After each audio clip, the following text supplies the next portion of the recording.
ಎಲ್ಲರಿಗೂ ನಮಸ್ಕಾರ. Welcome to my self learn. ಇವತ್ತಿನ ಕ್ಲಾಸ್ ಅಲ್ಲಿ ಆರ್ಗನೈಸೇಷನ್ ಬಿಹೇವಿಯರ್ದು ಇಂಟ್ರೊಡಕ್ಷನ್, ಮೀನಿಂಗ್, ಡೆಫಿನೇಷನ್, ಇಂಪಾರ್ಟೆನ್ಸ್ ಬಗ್ಗೆ ತಿಳ್ಕೊಳ್ಳೋಣ. ಬನ್ನಿ, let's start the video. Introduction of organisational behaviour.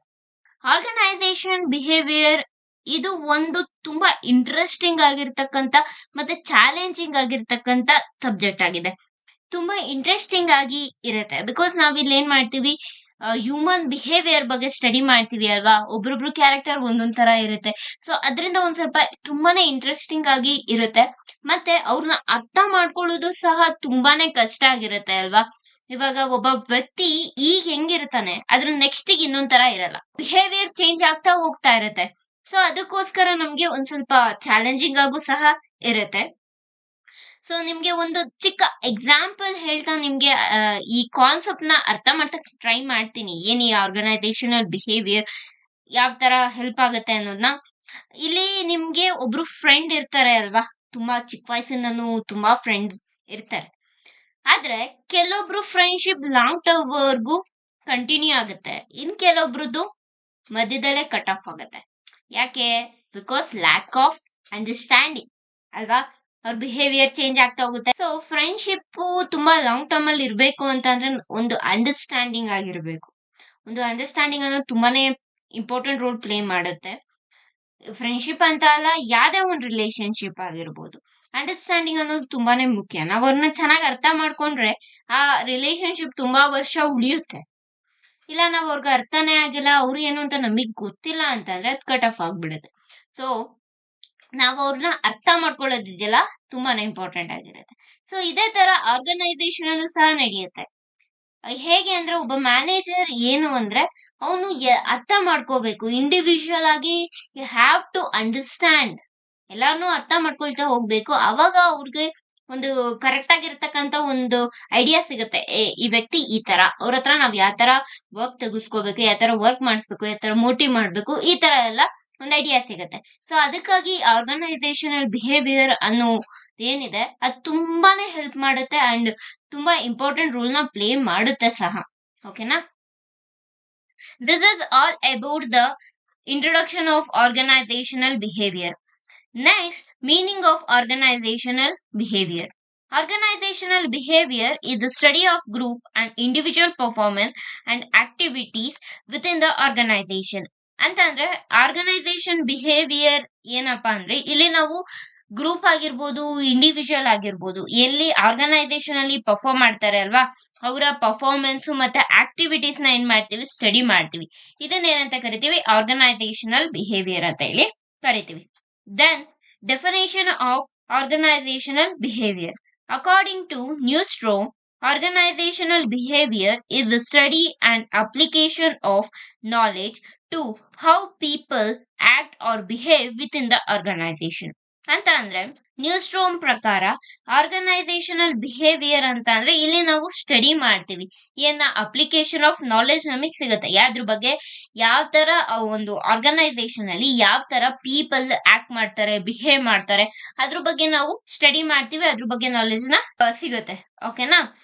Then importance of organisational behaviour. Okay, ಈ ಆರ್ಗನೈಸೇಷನಲ್ ಬಿಹೇವಿಯರ್ ಇಂದ ಏನೇನೆಲ್ಲ ಇಂಪಾರ್ಟೆನ್ಸ್ ಇದೆ, ಏನೇನ ನೀಡ್ಸ್ ಇದೆ ಅಂತ ನೋಡೋಣ ಬನ್ನಿ. Understanding the relationship between an organisation and its employees.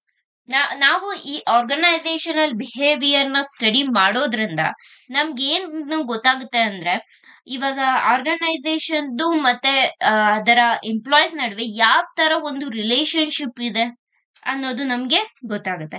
So ಇದರಿಂದ ನಮ್ಗೆ ಏನಾಗುತ್ತೆ, it helps in developing the better human resources strategies in a better work environment. ಓಕೆನಾ? ಸೊ ಇದರಿಂದ ನಾವು ಒಂದು ಒಳ್ಳೆ ಹ್ಯೂಮನ್ ರಿಸೋರ್ಸಸ್ ನ ಡೆವಲಪ್ ಮಾಡ್ಬೋದು. ಒಂದು ಒಳ್ಳೆ ಹ್ಯೂಮನ್ ರಿಸೋರ್ಸಸ್ ಸ್ಟ್ರಾಟಜೀಸ್ ನ, ಒಂದು ಒಳ್ಳೆ ವರ್ಕ್ ಎನ್ವಿರಾನ್ಮೆಂಟ್ ನ ನಾವು ಏನ್ ಮಾಡ್ಬೋದು, ಡೆವಲಪ್ ಮಾಡ್ಬೋದು. ಹೇಗೆ ಅಂತ ಅಂದ್ರೆ ಇವಾಗ ಒಬ್ಬ ಎಂಪ್ಲಾಯ್ ಇರ್ತಾನೆ, ಅವ್ನ್ ಮೋಟಿವ್ ಬೇರೆ ಆಗಿರುತ್ತೆ. ಸೊ ಅದನ್ನ ನಾನು ತಿಳ್ಕೊಂಡು ಅವ್ನಿಗೆ ಏನ್ ಫೆಸಿಲಿಟೀಸ್ ಬೇಕೋ ಅದನ್ನ ಮಾಡ್ಕೊಟ್ರೆ ಅವ್ನು ಚೆನ್ನಾಗಿ ವರ್ಕ್ ಮಾಡ್ತಾನೆ. ಸೊ ನಾನು ಈ ಆರ್ಗನೈಸೇಷನಲ್ ಬಿಹೇವಿಯರ್ ನ ನಾವು ಸ್ಟಡಿ ಮಾಡ್ಲೇಬೇಕಾಗುತ್ತೆ. ಓಕೆನಾ? Then motivating employees. ಅಂದ್ರೆ ನಾವು ಆರ್ಗನೈಸೇಷನಲ್ ಬಿಹೇವಿಯರ್ ನಾವು ಸ್ಟಡಿ ಮಾಡೋದ್ರಿಂದ ಮ್ಯಾನೇಜರ್ಸ್ಗೆ ಏನ್ ಹೆಲ್ಪ್ ಆಗುತ್ತೆ ಅಂದ್ರೆ ಅವ್ರ ಎಂಪ್ಲಾಯೀಸ್ಗಳನ್ನ ಅವರು ಈಸಿಯಾಗಿ ಅರ್ಥ ಮಾಡ್ಕೋಬಹುದು. ಓಕೆನಾ? ಆಮೇಲೆ ಅವ್ರನ್ನ ಮೋಟಿವ್ ಮಾಡ್ಬೋದು. ಯಾವ ತರ ಮೋಟಿವ್?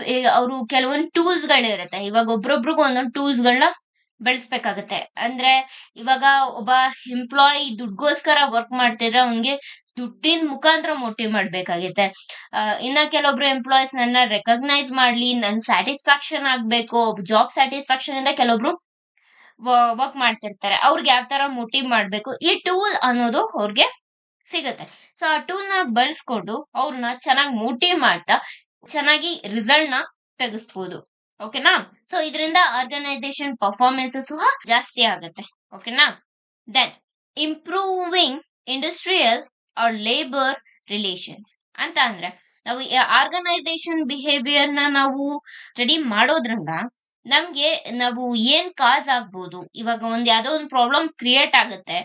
ಸೊ ಆ ಪ್ರಾಬ್ಲಮ್ ಇಂದ ಏನ್ ಕಾಸ್ ಆಗ್ಬೋದು, ಅದಕ್ಕೆ ನಾನು ಯಾವ ತರ ಫ್ಯೂಚರ್ ಕೋರ್ಸ್ ಆಫ್ ಆಕ್ಷನ್ ನಾನು ತಗೊಳ್ಬೇಕು, ಅದನ್ನ ಹೆಂಗೆ ಕಾನ್ಸಿಕ್ವೆನ್ಸಸ್ ನಾನು ಕಂಟ್ರೋಲ್ ಮಾಡ್ಬೇಕು ಅನ್ನೋದು ಗೊತ್ತಾಗುತ್ತೆ. ಫಾರ್ ಎಕ್ಸಾಂಪಲ್, ಇವಾಗ ಯಾವ್ದೋ ಒಬ್ಬ ಎಂಪ್ಲಾಯ್ ಬಗ್ಗೆ ನಿಮ್ಗೆ ತುಂಬಾ ಚೆನ್ನಾಗಿ ಗೊತ್ತಿರುತ್ತೆ. ಅವ್ನ್ ಯಾವ ತರ ಮಾಡ್ತಾನೆ, ಹೇಗೆ, ಏನು ಅಂತ ಯು ನೋ ದಟ್ ಅಲ್ವಾ? ಸೊ ಅವಾಗ ನಿಮ್ಗೆ ಗೊತ್ತಾಗ್ಬಿಡುತ್ತೆ, ಹೋ ಇವನಿಂದ ಹಿಂಗ್ ಪ್ರಾಬ್ಲಮ್ ಆಗ್ತಿದೆ, ಈ ತರ ಮುಂದೆ ಈ ತರ ಪ್ರಾಬ್ಲಮ್ ಆಗ್ಬಹುದು. ಯಾಕಂದ್ರೆ ನಿಮಗೆ ಆ ವ್ಯಕ್ತಿ ಬಗ್ಗೆ ನಿಮಗೆ ಗೊತ್ತು.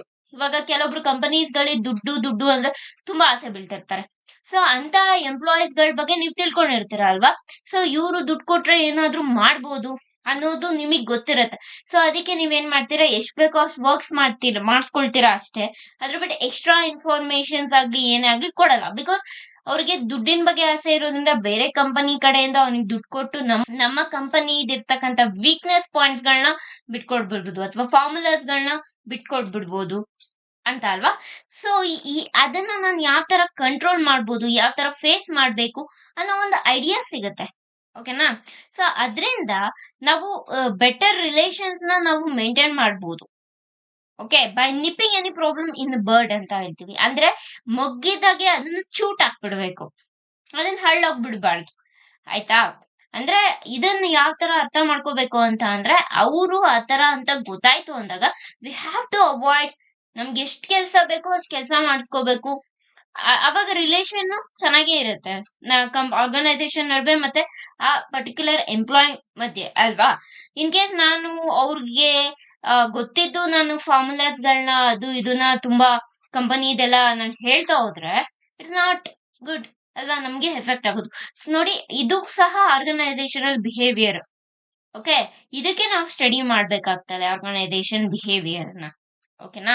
Then effective utilisation of human resource ಅಂದ್ರೆ ನಮ್ಗೆ ಆರ್ಗನೈಸೇಷನ್ ಬಿಹೇವಿಯರ್ ನಾಲೆಜ್ ಇತ್ತು ಅಂದ್ರೆ ಮ್ಯಾನೇಜರು ಏನ್ ಮಾಡ್ಬೋದು, ಎಫೆಕ್ಟಿವ್ ಆಗಿ ಎಫಿಷಿಯನ್ಸ್ ಆಗಿ ಮ್ಯಾನೇಜರ್ ಎಂಪ್ಲಾಯೀಸ್ ಕಡೆಯಿಂದ ವರ್ಕ್ ತೆಗಿಸ್ಬೇಕು. ಹೇಗೆ ಅಂದ್ರೆ ಅವ್ರನ್ನ ಇನ್ಸ್ಪೈರಿಂಗ್ ಮಾಡ್ತಾ, ಅದೇ ಇವಾಗ ಅವ್ರ ಬಿಹೇವಿಯರ್ ಏನು ಹೆಂಗೆ ಅಂತ ಗೊತ್ತಾಯ್ತು ಅಂದ್ರೆ ಇನ್ಸ್ಪೈರ್ ಮಾಡ್ಬೋದು, ಮೋಟಿವ್ ಮಾಡ್ಬೋದು. ಥ್ರೂ ಅವ್ರಿಗೆ ಮಾತಾಡ್ತಾ, ಒಳ್ಳೊಳ್ಳೆ ಮಾತಾಡ್ತಾ ಹೇಗ್ ಕೆಲಸ ಮಾಡಿಸ್ಬೇಕು ಅನ್ನೋದು ಗೊತ್ತಾಗತ್ತೆ. ಅವ್ರನ್ನ ಅವಾಗ ನಾವು ಕರೆಕ್ಟ್ ಆಗಿ ಯುಟಿಲೈಸ್ ಮಾಡ್ಕೋಬಹುದು ಅಲ್ವಾ? ಸೊ ಇದಕ್ಕೆ ಏನ್ ಬೇಕು ಅಂತ ಅಂದ್ರೆ, ಅವ್ರನ್ನ ಚೆನ್ನಾಗಿ ಬೆಟರ್ ಆಗಿ ಬ್ಯಾಲೆನ್ಸ್ ಮಾಡ್ಬೇಕು ಅಂತ ಅಂದ್ರೆ ನಮ್ಗೆ ಬೆಟರ್ ಅಂಡರ್ಸ್ಟ್ಯಾಂಡಿಂಗ್ ಬೇಕು ಅಂಡ್ ಅನಲೈಸಿಸ್ ಬೇಕು. ಅವಾಗ ಮಾತ್ರ ನಾವು ಅವ್ರನ್ನ ಮ್ಯಾನೇಜ್ ಮಾಡ್ಲಿಕ್ಕೆ ಸಾಧ್ಯ. ಇಲ್ಲಾಂದ್ರೆ ಇಟ್ಸ್ ನಾಟ್ ಪಾಸಿಬಲ್ ಅಲ್ವಾ? Okay, so this is all about the meaning, definition, importance of organizational behavior. ಇನ್ನು ನಿಮ್ಗೆ ನನ್ನ ವಿಡಿಯೋ ಇಷ್ಟ ಆಯ್ತು ಅಂದ್ರೆ ಪ್ಲೀಸ್ ಲೈಕ್ ಮಾಡಿ, ಶೇರ್ ಮಾಡಿ, ಕಮೆಂಟ್ ಮಾಡಿ ಅಂಡ್ ಪ್ಲೀಸ್ ಸಬ್ಸ್ಕ್ರೈಬ್ ಆಗೋದನ್ನ ಮಾತ್ರ ಮರಿಬೇಡಿ. ಇನ್ನು ಹೊಸ ಹೊಸ ನ್ಯೂ ಕಾನ್ಸೆಪ್ಟ್ ಬಗ್ಗೆ ನಾನು ವಿಡಿಯೋಸ್ಗಳನ್ನ ಹಾಕ್ತಾ ಹೋಗ್ತೀನಿ. ಪ್ಲೀಸ್ ನನ್ನ ಈ ನ್ಯೂ ಚಾನೆಲ್ ನ ಪ್ಲೀಸ್ ಸಪೋರ್ಟ್ ಮಾಡಿ. ಥ್ಯಾಂಕ್ ಯು ಅನ್ನೋಡ್. Have a nice day. Bye.